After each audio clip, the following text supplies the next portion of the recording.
مرحبا رمضان یا رمضان یا رمضان یا رمضان رمضان کریم یا رمضان الحمدللہ رب العالمین والصلاة والسلام علی سید المرسلین۔ ناظرین، پروگرام ہے رمضان کریم اور ہم اپنے نیکسٹ ایپیسوڈ کے ساتھ آپ کے سامنے حاضر ہیں۔ ہم آپ کو خوش آمدید کہتے ہیں۔ بسم اللہ الرحمن الرحیم۔ اللہ کریم جل شانہ نے ارشاد فرمایا وَخَافُونِي إِن كُنتُم مُؤْمِنِينَ۔ ارشاد ربانی ہے کہ مجھ سے ڈرو اگر تم مومن ہو۔ تو پتہ یہ چلا کہ مومن کا خاصہ ہے خوف خدا رکھنا، اور بڑا خوش نصیب ہے وہ انسان جسے اللہ کریم جل شانہ اپنے خوف کی دولت نصیب فرمائے۔ اور خوف خدا سے لرزنے والا، خوف خدا سے ڈرنے والا، نبی رحمت علیہ الصلاۃ والتسلیم نے ارشاد فرمایا کہ جس طرح تھن کے راستے سے نکلنے والا دودھ اسی راستے سے واپس جانور کے پیٹ میں نہیں جا سکتا، اسی طرح خوف خدا سے جس کی آنکھ سے کوئی ایک آنسو بھی ٹپکا تو وہ بندہ جہنم میں نہیں جائے گا۔ امام غزالی رحمۃ اللہ علیہ مکاشفۃ القلوب میں ارشاد فرماتے ہیں کہ قیامت کا دن ہوگا اور جب ساری کائنات کے لوگ میدان حشر میں اکٹھے ہوں گے، اس وقت جہنم پورے زور شور سے، پوری طاقت سے گناہگاروں پہ حملہ آور ہوگی، اور جہنم کی چیختی چنگھاڑتی آگ جب لوگوں کو ڈرائے گی تو ہر ایک کی جان حلق میں اٹک جائے گی۔ اس وقت کائنات کے والی و مختار نبی رحمت علیہ الصلاۃ والتسلیم تشریف لائیں گے۔ جب حضور جلوہ گری فرمائیں گے تو اس وقت جبرائیل علیہ السلام بارگاہ نبوت میں مٹی کا ایک پیالہ جو پانی سے لبریز ہوگا، پانی سے بھرا ہوا ہوگا، وہ حضور کی بارگاہ میں پیش کریں گے اور عرض کریں گے آقا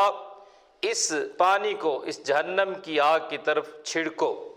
جب سرکار دو عالم علیہ الصلاۃ والتسلیم وہ پانی جہنم کی آگ کی طرف پھینکیں گے، چھڑکیں گے، تو وہ جہنم کی آگ اسی طرح واپس پلٹ جائے گی، ٹھنڈی ہوتی جائے گی، پیچھے ہٹتی جائے گی۔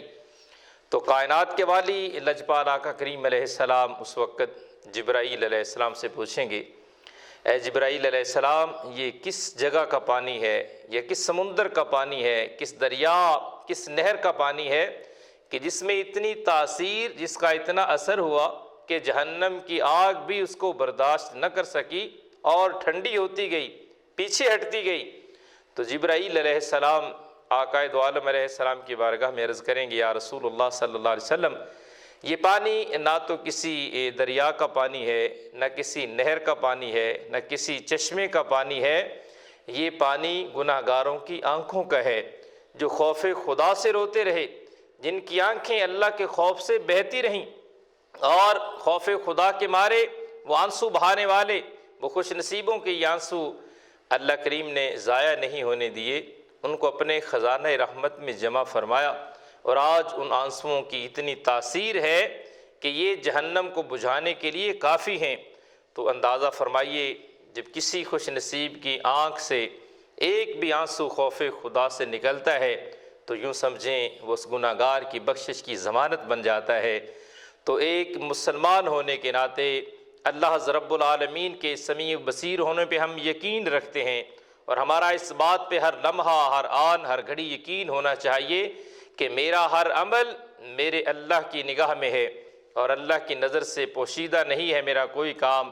تو جب کوئی کام میرا اللہ کی نگاہ کرم سے، نگاہ قدرت سے پوشیدہ نہیں، تو مجھے ایسے اعمال کرنے چاہیے کہ جن کو دیکھ کر میرا خدا راضی ہو جائے۔ اور جب انسان کے دل میں اللہ کا خوف ہو تو کبھی گناہ کے قریب نہیں جائے گا، ہمیشہ وہ اچھے کام کرنے کی کوشش کرے گا۔ آج ہم لوگوں سے تو ڈرتے ہیں لیکن معاذ اللہ خدا سے نہیں ڈرتے، حالانکہ اللہ قرآن میں ارشاد فرماتا ہے فَلَا تَخْشَوُا النَّاسَ وَاخْشَوْنِي، فرمایا لوگوں سے مت ڈرو، میری ذات سے ڈرو۔ لوگوں سے ڈرنا فائدہ مند نہیں ہے، اور خدا سے ڈرنا جنت کی ضمانت بن جائے گا۔ اللہ کریم ہمیں عمل کی توفیق نصیب فرمائے۔